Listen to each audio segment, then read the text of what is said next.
Fausto Silva chegou ao estúdio naquela tarde de sábado com aquela energia característica de quem vive dentro de um programa de televisão como se o programa fosse uma extensão natural do próprio corpo. Era 1991. O Domingão do Faustão estava no auge da audiência, aquele tipo de audiência que fazia os números tremerem nas planilhas da Globo toda semana, e a equipe de produção tinha passado os últimos dias preparando um quadro novo que Faustão tinha aprovado pessoalmente durante uma reunião na quinta-feira.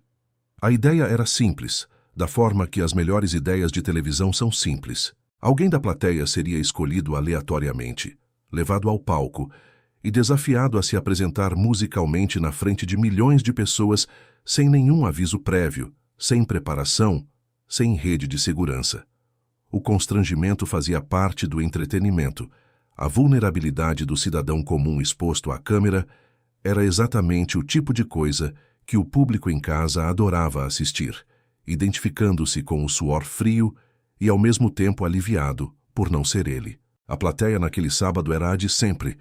Algumas centenas de pessoas que tinham chegado cedo, enfrentado fila, passado pela triagem da produção e ocupado as cadeiras coloridas do auditório com aquela mistura de expectativa e nervosismo de quem sabe que está num lugar onde qualquer coisa pode acontecer. Entre elas havia um homem de uns 28 anos, cabelos compridos presos num rabo de cavalo, jaqueta de couro preta sobre uma camiseta simples, calça jeans desbotada, aquele tipo de figura que passa despercebida numa plateia exatamente porque não está tentando chamar atenção de jeito nenhum.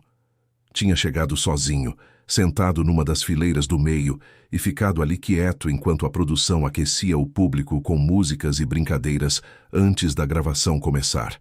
Seu nome era Renato Manfredini Júnior, mas ninguém ali sabia disso ainda, e mesmo que soubessem o nome completo, não teria ajudado muito, porque o mundo inteiro o conhecia por outro nome completamente diferente.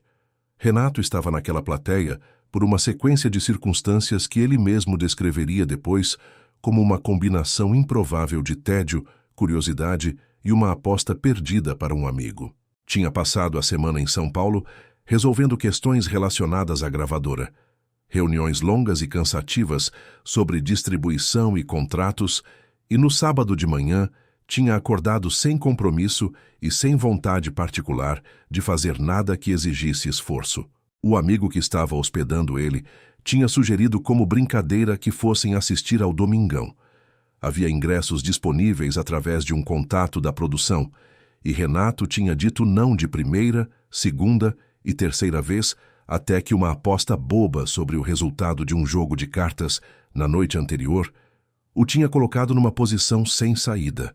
Às 14h estava sentado naquela cadeira colorida no auditório da Globo, sem câmera na mão, sem camarim, sem equipe, invisível da mesma forma que qualquer outra pessoa naquela plateia era invisível. O programa começou com aquela música de abertura que o Brasil inteiro reconhecia. Faustão entrou pelo corredor entre a plateia com aquele terno claro e aquele sorriso que cabia no rosto todo, cumprimentando as pessoas nas fileiras da frente, dando tapas nas costas, fazendo piada com uma senhora que tinha um chapéu de flores, e a plateia respondeu com aquela energia coletiva de quem está genuinamente animado por estar ali. Renato assistiu a tudo isso com uma expressão levemente divertida. Aquele olhar de observador que músicos desenvolvem depois de anos passados em bastidores de shows, vendo a mecânica por trás do espetáculo, percebendo as marcações de câmera, os sinais que os assistentes de palco davam para onde Faustão devia se posicionar. A engrenagem invisível que sustentava a ilusão de espontaneidade. Depois de uns 40 minutos de programa, com um quadro de dança já encerrado e um intervalo comercial passado, Faustão pegou o microfone com aquele gesto de quem está prestes a fazer algo que vai dar trabalho para alguém, e anunciou o novo quadro com a voz amplificada e aquele entusiasmo que parecia genuíno mesmo, depois de décadas fazendo televisão. Explicou a regra para a plateia. Disse que ia escolher alguém aleatoriamente, que essa pessoa ia ser convidada a subir ao palco e se apresentar musicalmente, e que havia um prêmio esperando caso a apresentação superasse certas expectativas que ele não detalhou. A plateia reagiu com aquela mistura específica de animação e terror que o quadro pretendia provocar. Pessoas rindo e, ao mesmo tempo, olhando para os lados como se pudessem identificar com antecedência quem seria a vítima e se afastar preventivamente. Faustão caminhou pelo corredor com o microfone na mão, olhando para as fileiras com aquele sorriso de quem está prestes a fazer uma escolha, mas finge que ainda não decidiu. Passou pela fileira da frente, pela segunda, pela terceira, e então parou exatamente na fileira do meio, na posição onde Renato estava sentado, com a mesma expressão tranquila de antes, os braços cruzados, sem desviar o olhar, sem se encolher como a maioria das pessoas ao redor estava fazendo instintivamente. Faustão notou aquela tranquilidade e foi direto a ela, porque apresentador experiente sabe que a câmera ama quem não tem medo da câmera, e aquele homem de jaqueta de couro claramente não tinha. Chegou até Renato, colocou o microfone na frente do rosto dele e disse com aquela voz que não deixava espaço para hesitação: "Você, amigo, foi escolhido. Sobe no palco comigo." Renato olhou para Faustão por um segundo, depois olhou para o microfone, depois olhou de volta para Faustão e deu aquele sorriso de canto de boca que as pessoas que o conheciam reconheciam como o sorriso de quem está calculando alguma coisa internamente, enquanto parece completamente relaxado por fora. Levantou sem pressa, passou pela fileira com um pedido de licença educado para as pessoas sentadas ao lado, e seguiu Faustão pelo corredor até o palco com aquela postura específica de quem está acostumado a subir em palcos, aquela leveza nos passos que não vem de ensaio, mas de repetição genuína. A câmera seguiu os dois, e os diretores na cabine técnica devem ter notado algo diferente naquele andar, porque a câmera não saiu do homem de jaqueta de couro enquanto ele cruzava o auditório inteiro. No palco, sob as luzes que de perto eram muito mais quentes e diretas do que pareciam da plateia, Faustão fez a apresentação que fazia para todos os escolhidos. Perguntou o nome, perguntou de onde era, perguntou o que fazia da vida. Renato respondeu as 3 perguntas com a mesma calma de antes. Disse que o nome era Renato, que era de Brasília, que trabalhava com música. Faustão pegou o gancho imediatamente, porque era exatamente esse tipo de resposta que dava material para o quadro funcionar, e disse com aquela voz de apresentador que está montando uma armadilha de boa vontade: "Música! Então temos aqui um músico. Pessoal, vamos ver se esse nosso amigo Renato de Brasília realmente sabe o que está fazendo ou se estava só falando bonito." A plateia riu. Renato sorriu de novo, aquele mesmo sorriso de canto de boca. Faustão fez sinal para um assistente de palco que trouxe um violão acústico simples, um instrumento mediano que a produção mantinha disponível para exatamente esse tipo de situação, daqueles que funcionam, mas não impressionam. Entregou o violão para Renato e disse com toda a pressão que a televisão sabe criar: "Vamos lá, Renato de Brasília, me mostra o que você sabe." A plateia ficou em silêncio daquele jeito específico, de quando todo mundo está simultaneamente com vergonha alheia, antecipada e esperançoso de ser surpreendido. Renato pegou o violão, ajustou a correia, passou os dedos pelas cordas uma vez para sentir a afinação, que estava razoável, mas não perfeita, e fez alguns ajustes rápidos nas tarraxas com aquela precisão mecânica de quem fez isso tantas vezes que o gesto não precisa mais de atenção consciente. Faustão observou a afinação e comentou para a câmera com um sorriso que aquele ali pelo menos sabia segurar o instrumento, o que já era mais do que a produção esperava de metade dos voluntários que passavam por aquele quadro. A plateia riu de novo, mais relaxada agora, começando a acomodar a expectativa. E então Renato começou a tocar. Os primeiros acordes saíram limpos e precisos, com aquela qualidade que separa quem pratica de quem domina. E a plateia, que estava rindo, foi ficando quieta de um jeito gradual, como quando o volume de uma conversa diminui porque algo mais interessante começou a acontecer na sala. Faustão ficou parado do lado com o microfone na mão, o sorriso ainda no rosto, mas os olhos mudando levemente de expressão. Aquele tipo de mudança sutil que acontece quando um apresentador experiente percebe que o roteiro que tinha na cabeça vai precisar de uma revisão rápida. Renato dedilhou a introdução por alguns segundos e então abriu a boca e cantou. A voz que saiu daquela boca Não era a voz de um músico que trabalha com música da forma vaga que a resposta tinha sugerido. Era uma voz com uma característica tão específica, tão inconfundível. Aquele timbre que combinava urgência e melancolia de uma forma que pouquíssimas vozes no mundo conseguem, que as primeiras duas fileiras da plateia reagiram antes mesmo de processar conscientemente o que estavam ouvindo. Algumas pessoas se endireitaram nas cadeiras. Uma mulher na terceira fileira colocou a mão na frente da boca. Um rapaz de uns 18 anos na fileira de trás olhou para o amigo do lado com uma expressão que não precisava de palavras. A música que Renato tinha começado a tocar era Tempo Perdido, e a forma como os primeiros versos saíram, com aquela precisão emocional que só existe quando quem canta escreveu o que está cantando, fez o auditório inteiro entrar num silêncio que era completamente diferente do silêncio de antes. Faustão ficou parado. Era uma coisa rara de ver. Faustão parado no próprio palco, sem saber exatamente o que fazer com o microfone na mão, porque a situação tinha saído completamente do roteiro que ele tinha imaginado e entrado em outro território onde os reflexos normais de apresentador não serviam de muita coisa.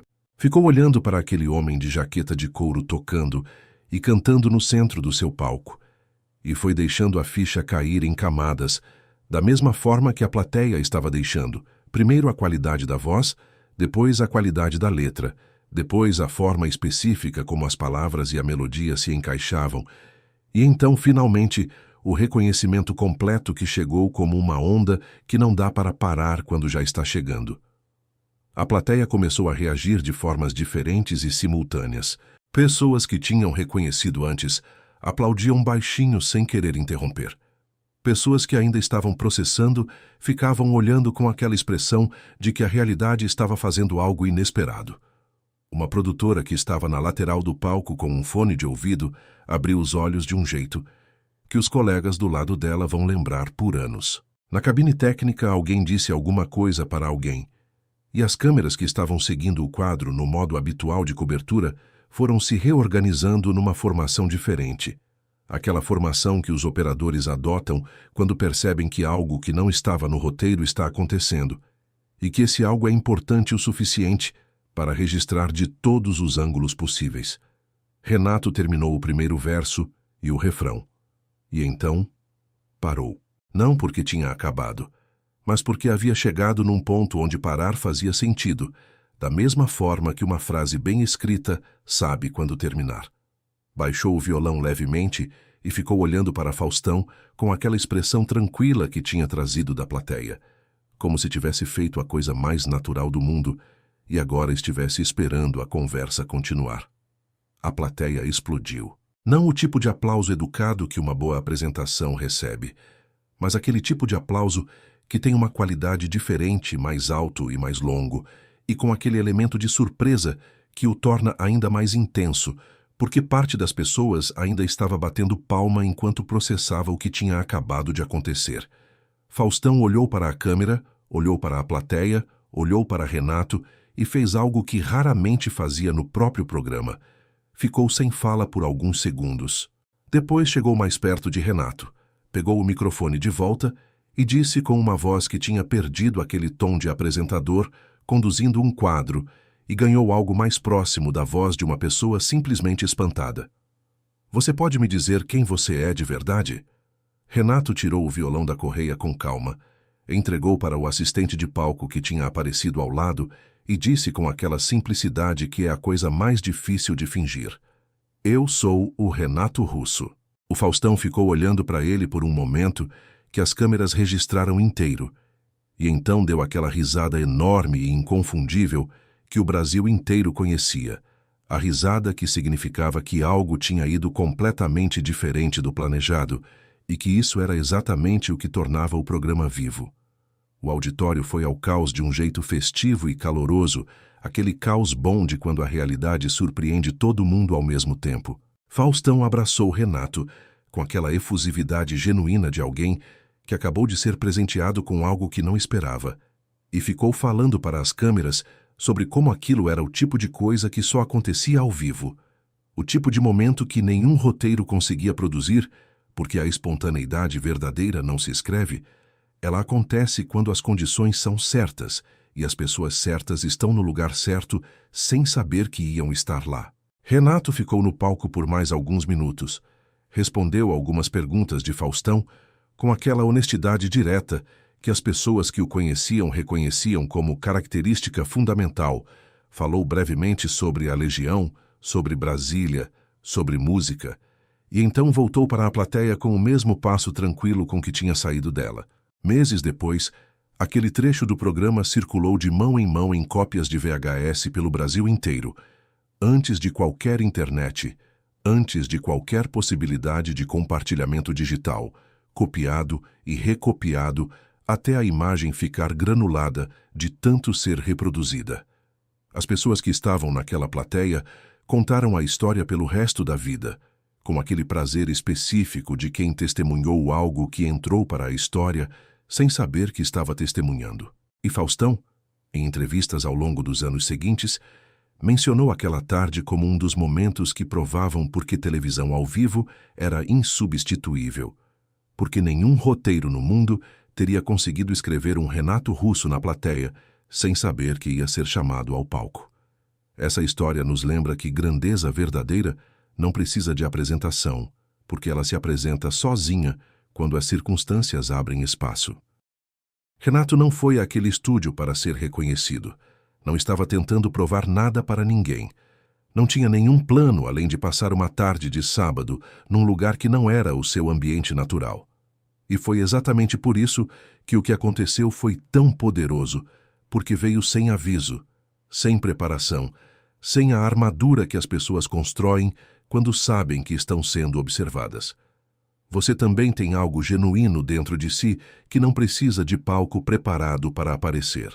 O problema é que a maioria das pessoas passa a vida esperando a condição perfeita, o momento certo, a oportunidade ideal, e vai deixando o que tem de melhor guardado, esperando uma hora que às vezes não chega. Renato subiu naquele palco sem saber que ia subir e entregou o melhor que tinha, porque o melhor que tinha era a única coisa que sabia entregar. Aprende com isso. Quando a vida te chamar para o palco sem aviso, e ela vai chamar, a única coisa que vai importar é o que você treinou quando ninguém estava olhando.